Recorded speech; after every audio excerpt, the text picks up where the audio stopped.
Hi, this is Nancy with Life's Blessings at www.lifesblessings101.wordpress.com. I hope you're doing well today. Today I'm going to be discussing the intent to homeschool card that we fill out here in Mississippi, as well as other states throughout the United States. But specifically, I will be talking about the requirements for the state of Mississippi because, frankly, that's all that I know. I do know other people that homeschool throughout the United States, and so I know bits and pieces of their requirements, but in the state of Mississippi, all we are required to do is fill out this simple intent to homeschool card. So that is what I will be discussing today.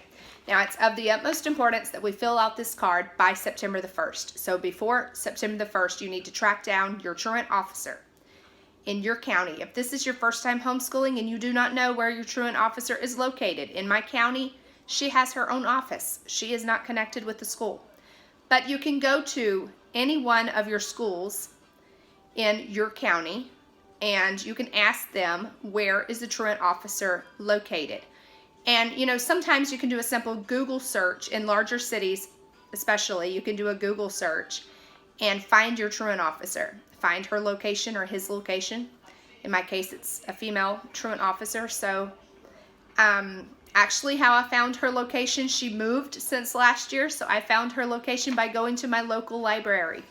Now, my local library is associated with the school. Not every library is like that, but mine is associated with the schools that are in the city here, and we happen to live in the city, so that was convenient for me to just go to the library and ask them, because the school kind of gave me the runaround last year.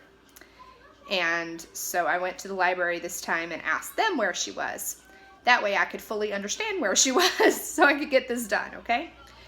So if your child is 6 years old to 17 years old by September the 1st in the state of Mississippi, you will need to fill out this intent to homeschool card. And also, if you have enrolled your 5-year-old in the public school system, and then you withdrew your child, then you will need to fill out the intent to homeschool card, regardless of whether or not he or she will be 6 years old by September 1st. And why age 6? Kindergarten is not mandatory in my state. However, the schools in my county have made it mandatory for this county. Before they can enter first grade, they have to complete kindergarten. But for the entire state of Mississippi as a whole, kindergarten is not mandatory. So last year I filled out this card because I had registered my son back in April before school had even begun in August. In April I had registered him into the school system, and then I believe it was in June or July I went up there and withdrew him from school. He never attended one single day of school in the public school system, but I did have him in the system. So I had to formally withdraw him, and then I had to go fill out the intent to homeschool card. So even if your child is 4 or 5 years old and you had the intention of them going to the public school and you had them registered for the public school, and then you withdrew them because you saw that it wasn't going to work out or for whatever reason, then you still have to fill out the homeschool card, regardless of the fact that they will not be 6 by September 1st. So I hope that makes sense for you. Now I'm going to share with you what is actually on the intent to homeschool card and how to give them this information. It's going to ask you for the name of your child. It's going to ask you for their birthday because they want to make sure that they are really 6 before September 1st. And if they're not going to be 6 before September 1st, then you need to explain to them why you're filling it out, that you did have them in the system, and she'll say, oh, okay, gotcha. But if you don't explain that, then she's going to just tell you, oh, this is not necessary, ma'am or sir, you don't have to fill this out, and then you're still going to have a problem then. All right, you're going to need to put the address of your child. You're going to write your name as the legal parent or guardian custodian of this child.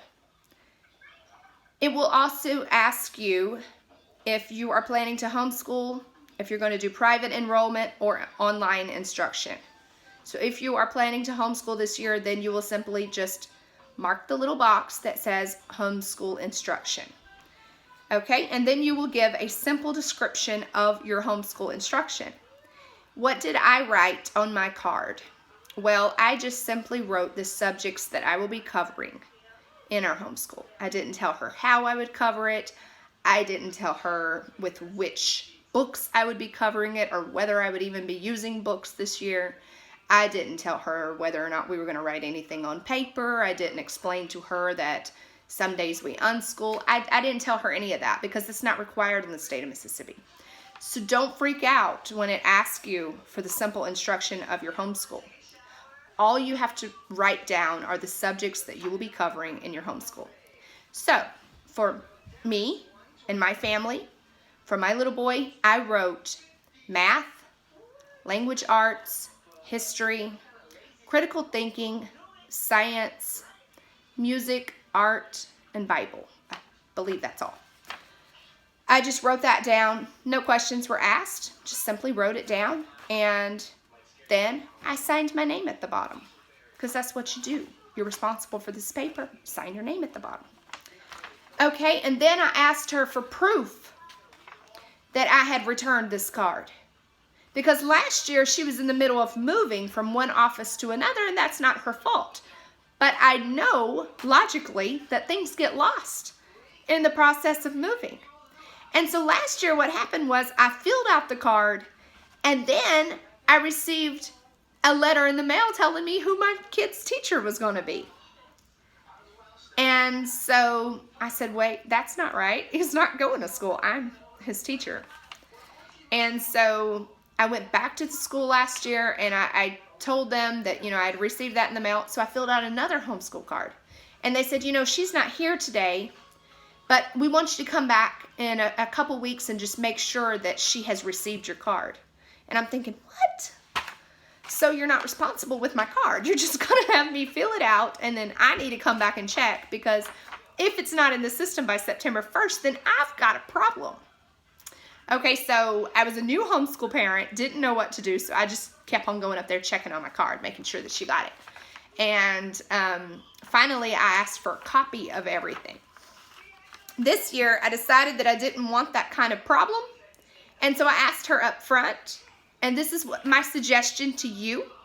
Even if they seem like reasonable people that are going to be keeping up with your stuff, understand that they are human, and they can lose your papers. To cover your end, you need to have proof that you have had contact with the school and that you are in compliance with the school and with the state for your child.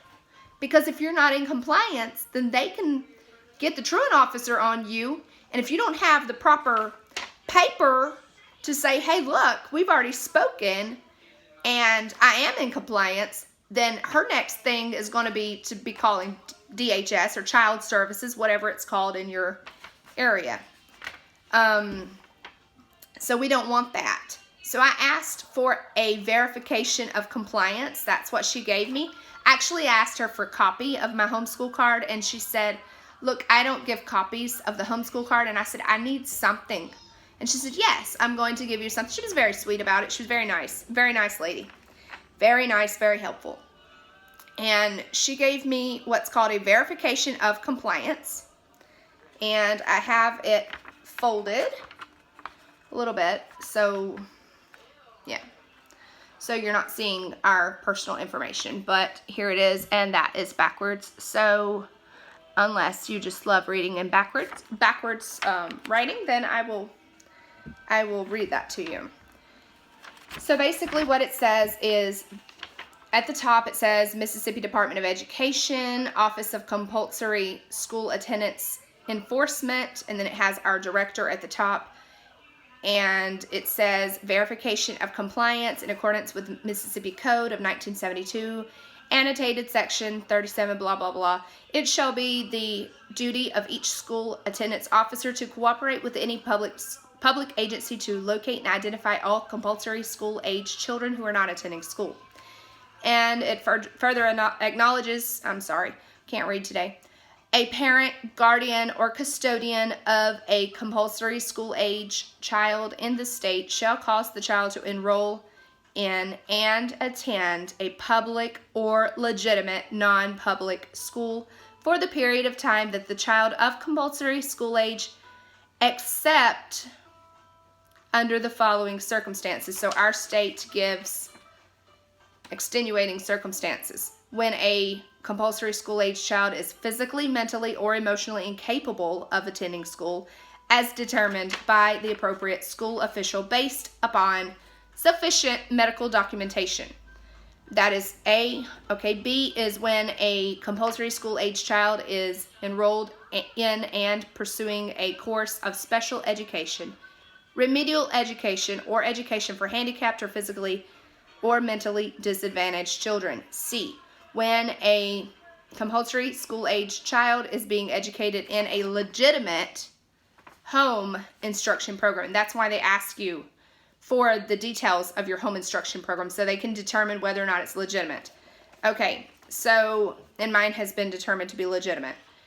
So, therefore, as of this date, August the 5th, and then it has my child's name, is in compliance with the compulsory school attendance law based on the following.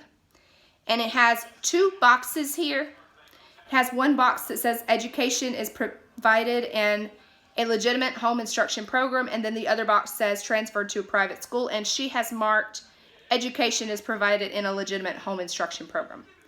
And then it's got my attendance officer's name, our county that we live in, and then the date. And then down at the bottom it has the Mississippi Department of Education, which is www.mde.k12.ms.us.